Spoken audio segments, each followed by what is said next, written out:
जय हिंद दोस्तों। आज हम लोग केमिस्ट्री शुरू करेंगे। क्या शुरू करेंगे? केमिस्ट्री। सबसे पहले हम लोग जानेंगे कि रसायन शास्त्र कहते किसको हैं।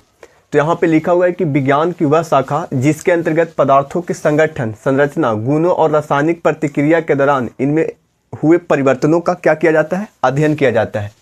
रसायन शास्त्र किसको बोलते हैं? विज्ञान की वह शाखा जिसके अंतर्गत पदार्थों के संगठन, उसके बाद संरचना, गुणों और रासायनिक प्रतिक्रिया के दौरान हुए परिवर्तन का क्या किया जाता है? अध्ययन किया जाता है। उसे हम लोग क्या बोलते हैं? रसायन शास्त्र बोलते हैं। अब हम लोग पता करेंगे कि रसायन शास्त्र के जनक कौन है। तो रसायन शास्त्र के जनक कौन है? रसायन शास्त्र के जनक एंटोनी लेबोरियस हैं। कौन है? लेबोरियस।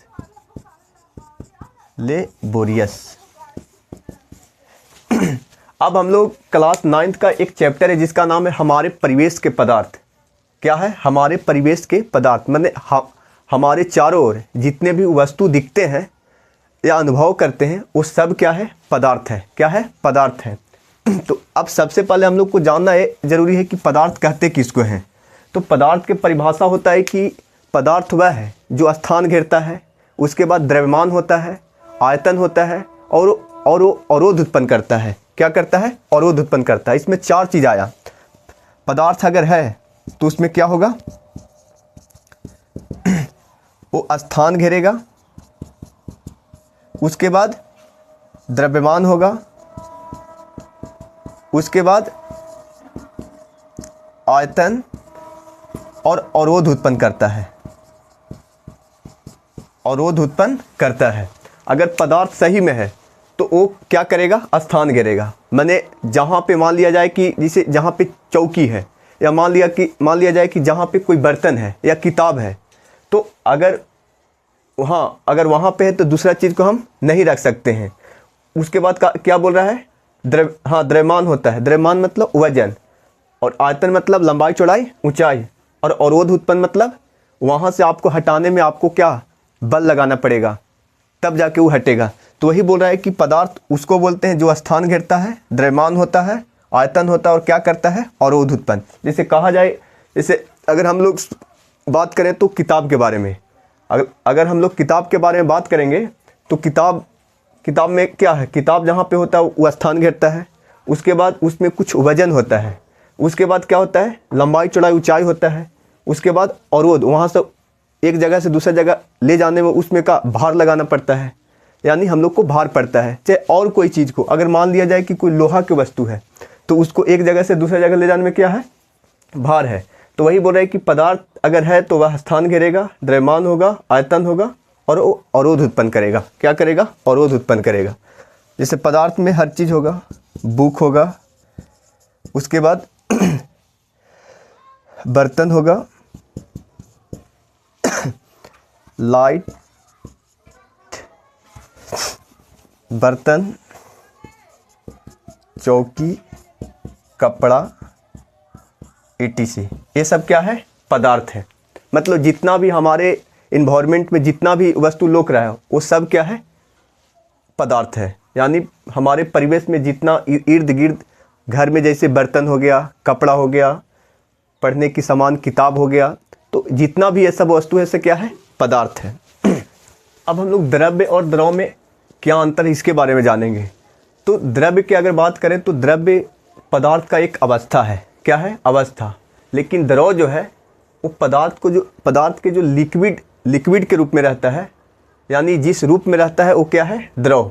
जिसे कहने का मतलब है कि यहाँ पे जो पानी है, जिसे यहाँ पे हम लोग इस एक बीकर लिए हैं, उसमें पानी भर दिए हैं, तो ये जो पानी है से क्या है? ये द्रव है। लेकिन ये जिस अवस्था में है वो क्या है? द्रव्य है। यानी कि द्रव्य एक अवस्था है और द्रव एक लिक्विड है। जैसे ब्लड एक द्रव है, लेकिन जिस रूप में है वो क्या है? जिस रूप में हुआ अवस्था है।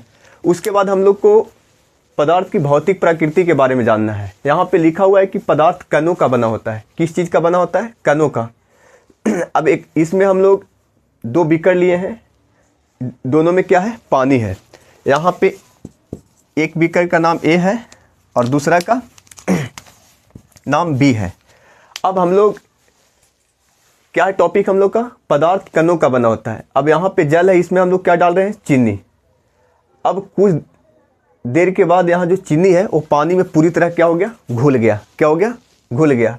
तो इससे क्या पता चलता है कि पदार्थ है, और ख़ास करके जो द्रव है, द्रव में रिक्त स्थान होता है, और रिक्त स्थान होने के चलते जो चीनी है से क्या हो गया, द्रव में पूरी तरह घुल गया, और पानी का जो लेयर है वह जहाँ तक था वहीं पे है। लेकिन यहाँ पे एक हम लोग छड़ डालें, कांच का क्या है, छड़, कांच का छड़ डालें, तो यहाँ पे हम लोग देखें, हम लोग कुछ देर के बाद देखें कि जो पानी का लेयर है वो क्या हो गया, ऊपर उठ गया। लेकिन जब चीनी को डालें तो चीनी को डालने के बाद थोड़ा सा कुछ समय के लिए केवल लेयर ऊपर हुआ, फिर ज्यों का त्यों बना रहा। तो इससे ये पता चलता है कि जो यहाँ पे चीनी भले ठोस रूप में था, लेकिन वो एक क्या चीज़ है, विलायक पदार्थ है जो पानी में पूरी तरह घुल गया। लेकिन यहाँ पे जो कांच की छड़ है उसको इसमें डालने से क्या हो गया, पानी की लेयर बढ़ गया। क्या हो गया, बढ़ गया। हाँ, तो हम लोग को इससे क्या निष्कर्ष निकला कि द्रव में ठोस के घुलने से द्रव के आयतन में कोई परिवर्तन नहीं हुआ। यहाँ चीनी ठोस था, लेकिन जो यहाँ पानी था एक क्या था, द्रव था। चीनी पूरी तरह से घुल गया, यानी कि द्रव में ठोस के घुलने से द्रव के आयतन में कोई परिवर्तन नहीं, यानी कि इसका जो लेयर था वो नहीं बढ़ा। यानी आयतन मतलब लंबाई चौड़ाई ऊंचाई, यानी लेयर भी कह सकते हैं, तो नहीं बढ़ा। अब यहाँ पे दूसरा जो पॉइंट है उसमें लिखा हुआ है कि पदार्थ के कण अत्यंत सूक्ष्म होते हैं। यहाँ पे हम लोग 4 बीकर लिए हैं जिसमें 100 ml क्या है, जल है। क्या है, इसमें जल है, इसमें भी जल है, इसमें भी जल है, इसमें भी जल है। अब हम लोग जो फर्स्ट जो बीकर है A B C D, first जो बीकर उसमें हम लोग कॉपर सल्फेट का क्या डालते हैं, कुछ चूर्ण डालते हैं। क्या डालते हैं, कॉपर सल्फेट का चूर्ण, कॉपर सल्फेट का चूर्ण। अब उसके बाद हम लोग देखते हैं कि कॉपर सल्फेट का जो कुछ चूर्ण है वह पूरी तरह पानी में क्या हो गया, घुल गया। क्या हो गया, घुल गया।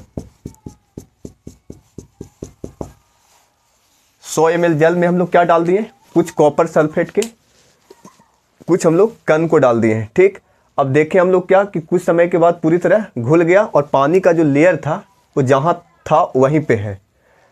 उसके बाद हम लोग इससे 10 ml जल उठा के किस में डालें, बी में। उसके बाद फिर सी में डालें, फिर डी में।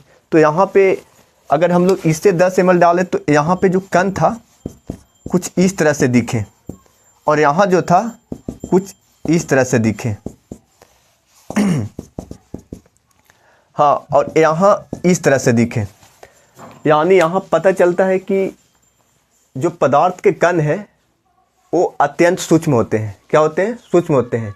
इसी चलते कॉपर सल्फेट का जो कुछ चूर्ण था फर्स्ट वाला बीकर में डालें तो पूरी तरह क्या हो गया, घुल गया, और पानी का लेयर ऊपर उठा भी नहीं। इसमें थोड़ा सा रंग है जो नीला हुआ, लेकिन लेयर नहीं उठा। इसमें भी डालें तो इसका भी लेयर नहीं उठा, और इसका भी। तो इससे पता यही चलता है कि पदार्थ के कण जो है वो अत्यंत क्या होते हैं, सूक्ष्म होता है। यही चलते जो कॉपर सल्फेट है वह पूरी तरह किस में घुल गया, इस जल में घुल गया, और हम लोग को दिखाई भी नहीं दिया। मैंने पूरी तरह एक दूसरे से घुल मिल गया। तो वही है कि पदार्थ के कण सूक्ष्म होते हैं। क्या होते हैं, सूक्ष्म होते हैं, और अत्यंत सूक्ष्म होते हैं। अब हम लोग को पढ़ना है कि पदार्थ के कण अनवरत गतिशील रहते हैं। क्या रहते हैं, गतिशील रहते हैं। कहने का मतलब ये है कि अगर हम लोग अगरबत्ती को अगर हम लोग माचिस से जला के अगर किसी घर के कोना में, जिसे घर में 4 कोना होता है मतलब, तो अगर कोना में हम लोग अगरबत्ती को रख दे तो पूरा जो उसका गंध है पूरा मतलब क्या रूम में फैल जाता है, या बाहर तक भी फैल जाता है। तो इससे यह पता चलता है कि पदार्थ के कण अनवरत क्या करते हैं, गतिशील। चाहे फिर अगर मान लिया जाए कि स्प्रे, चाहे इत्र, स्प्रे जब हम लोग मारते हैं तो दूर तक उसका सुगंध क्या मतलब सुगंध, उसका जो सुगंध है से हम लोग को एहसास होता है। इसका मतलब कि जो पदार्थ के कण हैं अत्यंत सूक्ष्म होते हैं, और वो क्या करते हैं, गतिशील भी होते हैं। मैंने एक जगह से दूसरे जगह जाते भी हैं। और एक चीज़ और है, पदार्थ के कण को हम जितना ज़्यादा गर्म करेंगे या जितना ज़्यादा टेम्परेचर देंगे वह उतना ही फैलता है। क्या होता है, मैंने ताप बढ़ाने पर उसका ताप बढ़ाने पर वो पूरी तरह इन्वायरमेंट में फैलता है।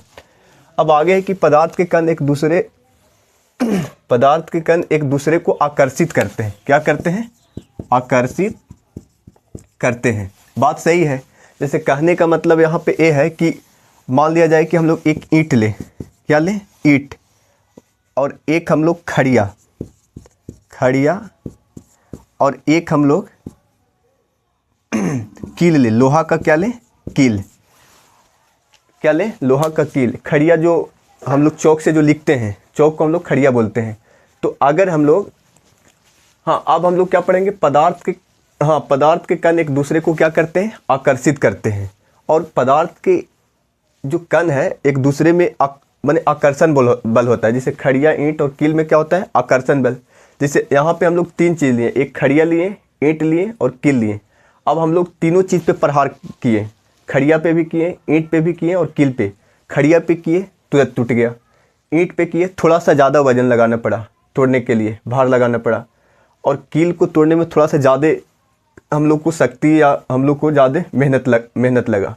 तो इससे क्या पता चलता है कि पदार्थ के कण एक दूसरे को आकर्षित करके रखते हैं, लेकिन कोई पदार्थ के जो कण है वो पूरा मजबूती से एक दूसरे में बंधा नहीं हुआ है, लेकिन कोई है जो बहुत मजबूती से बंधा हुआ है और एक दूसरे को पूरी तरह से मजबूती से आकर्षित करके रखा हुआ है।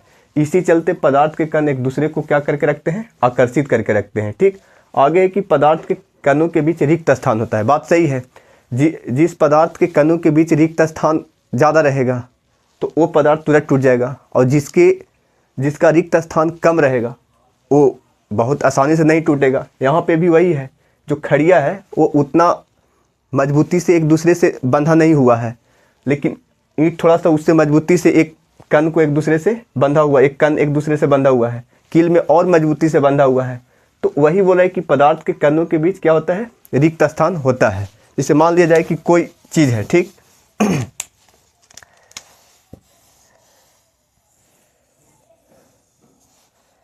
जैसे यहाँ पे